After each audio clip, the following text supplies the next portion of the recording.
Најпрви вработениот писмено се обраќа до лицето кое што го врши вознемирувањето, за да му укаже дека неговото однесување е несоодветно, неприфатливо и несакано и да го предупреди дека ќе побара законска заштита. Доколку продолжи вознемирувањето и по ова предупредување, тогаш се поднесува писмено барање за заштита од вознемирување до работодавачот.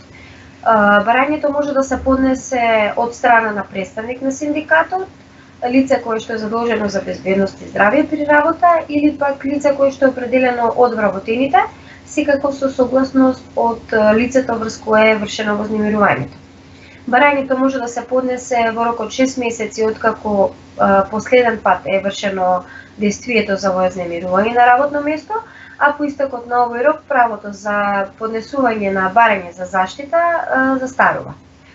Доколку работодавачот пак е вршител на мобингот, тогаш лицето поднесува писмено барање за заштита од вознемирување на работно место до надлежен суд.